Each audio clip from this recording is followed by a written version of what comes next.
That's right. You're locked into 99 Pod, aka not 1999 anymore podcast. And as usual, we bring you the best debates that sports media has to offer.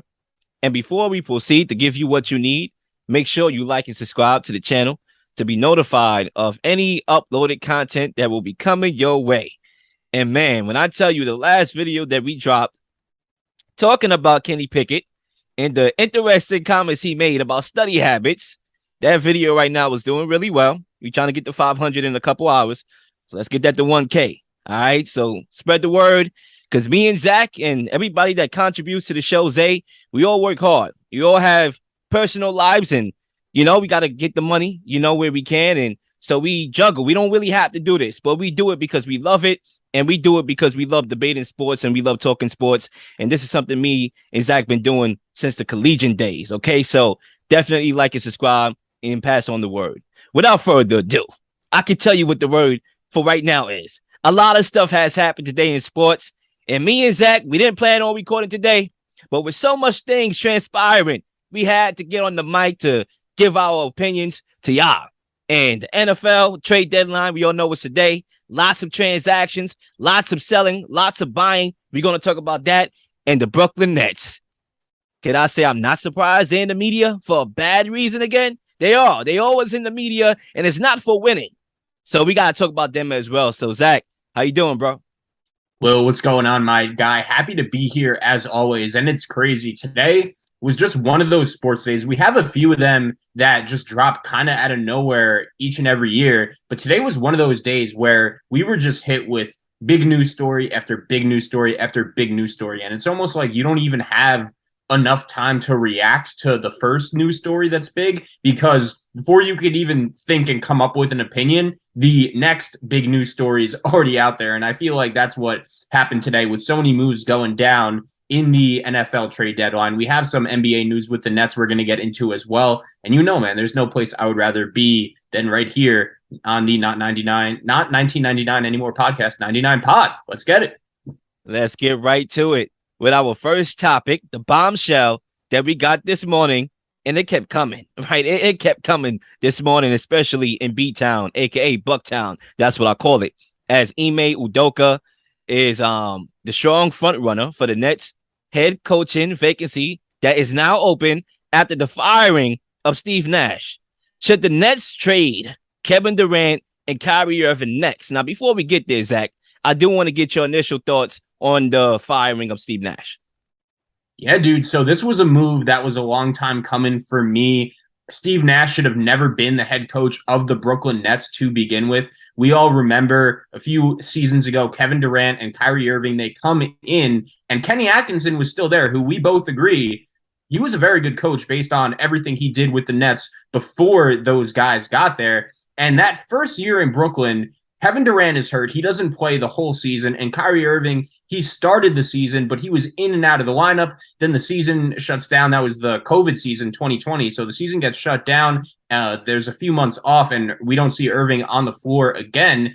And that would be the last season that Kenny Atkinson coached the Nets. Then Steve Nash comes in, and the only reason he was hired is because the Nets and Kevin Durant and Kyrie Irving, they wanted a buddy of theirs. They wanted someone that would take it easy on them. And while that's all well and good, that doesn't translate to victories. I made this comparison before the NFL season started, and I'm honestly feeling better and better about this, but the Nets have a lot of similarities to the Denver Broncos and vice versa. These players, stars coming in from other places and just not really respecting the head coach, really thinking that they're equals. And that's exactly what happened here. Kevin Durant even said, or I believe Kyrie said this actually, that they didn't even need a head coach. He said that when they hired Steve Nash. And when it came to this move, man, like even last year after that Celtics series when they were swept, I think that's when, for me, the writing was really on the wall. It was like, okay, enough is enough. You need a big coach in the NBA. If you want to win and advance in the playoffs, you need star talent as well. But the Nets were lost last year. They did nothing creative.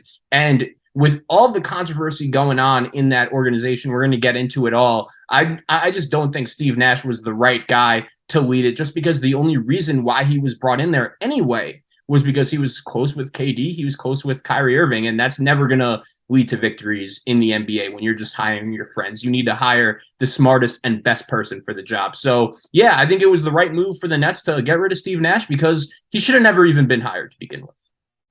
Yeah, I never liked the hire from day one. I'm glad to see you come around, Zach, because since day one, I never liked the hire, and I was very vocal about that. I done ran about 3-4 episodes when that happened within a week, talking about how they made a mistake. And it's funny how all things come back full circle. When you are being ridiculed for your takes that you make on the mic, which I have been over the years, and now some of my takes in all of sports is starting to come arise. Now I'm sitting here and saying, yeah, I told you so. You see, from an X's and O's perspective, it never made sense, right? Not everybody who play the game know the game and can talk the game. Scottie Pippen reminds us that all the time when he comes out with his outlandish statements. Some people don't really know the game like that through and through. So I already know from an X's and O's perspective, it wasn't a good move. Plus, I already know he was kind of like a robot that they programmed. You see pictures of Steve Nash hugging Kevin Durant tight. You know what I'm saying? He's like a robot programmed. And what Kevin Durant and Kyrie Irving needs is guidance. Just because they're already established and won championships doesn't mean they don't need guidance from coaching. A guy that knows what to do with the roster when things are going on. Kevin Durant don't know what to do. He don't know, all right, let's throw in Blake Griffin against the Celtics so he can give us, viable playing time. That's supposed to be the coach that sees everything that's going on and goes deep into his rotation. Play the young guys like Cam Thomas, who was cooking up in the absence of Kevin Durant. He didn't want to do that. So that's on coaching. And that's why I already knew it was a matter of time before he got the hammer. With that being said, this Ime Udoka potential hiring, listen, I don't think you could go wrong.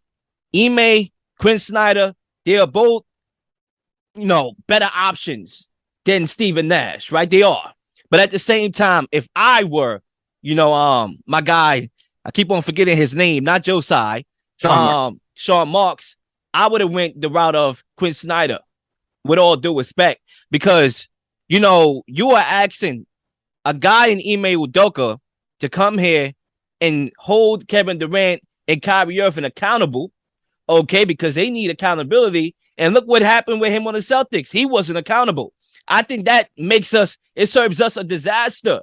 He wasn't holding himself accountable when he was on the Celtics, a team that made the championship, fell short, and was looking to come back, add a lot of pieces, the way how they did during the offseason to try to come back and win the championship and rewrite their wrongs.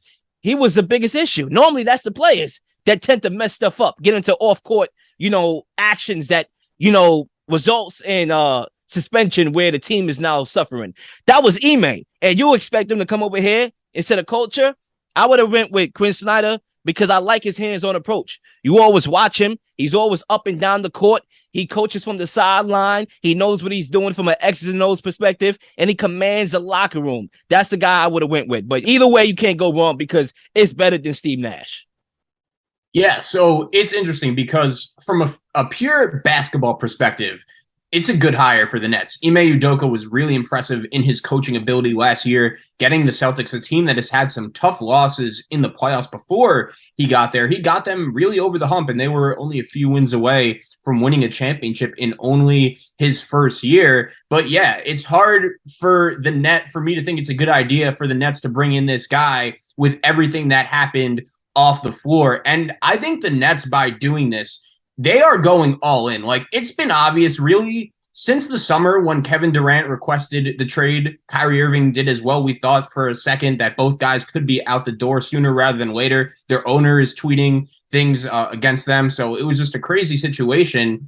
And when you look at the decision to bring in Udoka, he was in some hot water. And I just don't know if that's the guy, especially this quickly. I don't know if that's the guy that you're going to want to bring in with all the other stuff that you have going on right now. It's almost like the Nets knew, like, we both live in New York. We know that this is primarily a Knicks town, even when the Knicks aren't doing so well, even when the Nets are, even if they're one of the best teams in the league, like, they're not really going to have that much attention. And it's almost like their owner was testing that narrative. Like, okay, we're literally going to do whatever we can to win whether it's bringing in the coach that was in some really hot water, having literal sex with everyone in that Celtic organization. He was out of control, and they're deciding to bring that guy in because he's a good basketball coach. I don't want to hear anyone in not only the NBA, but any sport preaching this morality anymore, because this quick of a turnaround, the Nets deciding to bring that guy in as their head coach is pretty interesting. A very interesting decision, to say the least. But yeah, from a pure basketball perspective, I think if the Nets are ever going to win with this group, the guy with the best chance to lead them to that is Ime Udoka. I understand that argument,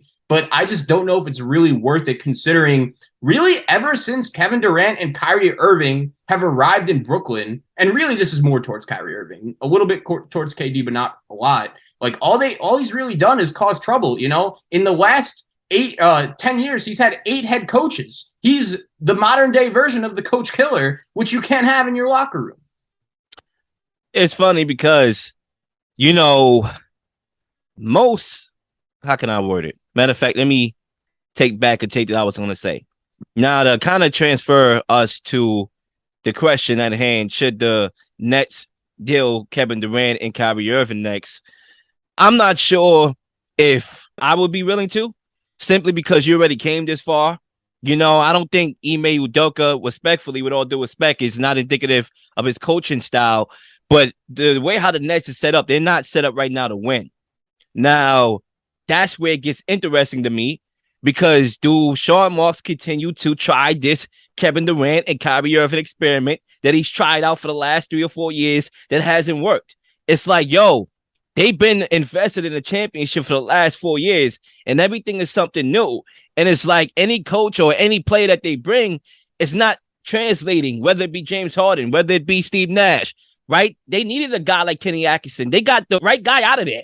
The guy that was very hands-on with the players, that brought them to a level where they could compete and work with nothing. Think about it. They was making moves with nothing, not much. Guys that were forgotten in the draft, guys that were never even looked at. Jared Allen, D'Lo was forgotten because of his stint with the Lakers, and he got them playing good. And now you got Kevin Durant and Kyrie Irving, and you don't know what to do with them.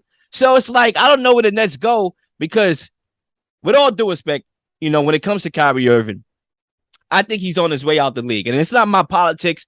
I don't really get into those conversations about personal views. We all have our personal views and how we view the world. But I think what Kyrie Irving is doing is kind of giving himself a one-way ticket. You look at everything going on with Ye, right? I know this is pop culture, but I do want to make the comparison. You look at everything going on with Ye, Kanye, right? We call him Ye now. And everything he said against the Jews, right? And, that's a whole big topic right now that's finding its way actually to sports. And I think for me, when it comes to that, Kanye also said some things about George Floyd. I didn't really take offense to it. So I don't really care. Right? It doesn't affect me. I don't really care. I don't think we need to put value in what some of these high profile players or entertainers say, to be honest with you. Like, I don't really feel that there should be any value in that. And anything that Kyrie Irving say is obviously going to grab a bite, a sound bite, and it's going to be a distraction. So I don't know. Listen, I'm all over the place. If you're Sean Marks, you kind of got to work this out and hope that Ben Simmons can give you what you need. The reason why you traded for him, being a guy that could defend. Right now, he's rusty. He's out of sync. He needs to be able to be more aggressive and assertive when attacking and penetrating the paint, not to look to score, but to find the open man. So the Nets got some work to do, and I'm not sure. Listen, I was stumbling a little bit just now. I don't even know how to fix this, right? They could try and put a Band-Aid on a wound by signing Ime Udoka, but even with this signing, I don't really think it makes much of a difference for the Nets, to be honest with you. Yeah, I mean, they're screwed. I mean, they have 2 of the most talented players in the league on their team, and we're both sitting here in agreement saying there's really no shot this team could win anything this year. That's when you know. I don't even think they're better than the Cavs. Honestly, if they were to play again in the playing game like they did last year, I'm taking the Cavs. The way how Donovan Mitchell is playing right now, Darius Garland has yet to play. Caris LeVert, he's finding his rhythm on the team. I'm picking the Cavs. They're not even better than the Cavs right now. And they have Kevin Durant and Kyrie Irving. I mean, yeah, this is a team that was the 7th seed in the East last year and got swept in the first round. And I know they have 2 of the best players in the league, but at the end of the day, they haven't won lately. Kyrie Irving, the Nets during Kyrie's time in Brooklyn have fired more coaches than they've won playoff series. Like, that's a ridiculous stat. But it's crazy because you have these two guys, and really the Nets were down to begin with just with Steve Nash. There was never really a chance that they were going to win anything with him as the head coach. And I think when you look at this situation, even though Udoka is a pretty smart basketball mind, it might just be the damage is done too little too late. Kevin Durant didn't even want to be in Brooklyn a few months ago. I really wonder what's going through his mind right now. I believe we spoke about this a little bit on the show during the playoffs last year, but man, he has to regret leaving Golden State and hitching his wagon to Kyrie Irving, because even though Kyrie is really talented, it's just never about basketball, and he's just not a guy you could trust. We're seeing it right now a little bit in the NFL with Devontae Adams. Like, these decisions you make in terms of where you're going, where you're playing, you don't have an unlimited amount of time at the peak of your powers as an athlete, and you really have to make your prime years count. And when you look at Kevin Durant, ever since he went to Brooklyn, it's been a failure for this organization, and things are definitely at a crossroads right now, for sure. Yeah, I mean, look, Kevin Durant is his own mind. And I know I heard that take before that you said about Kyrie Irving. My dad, he really is not a Kyrie Irving guy at all, right?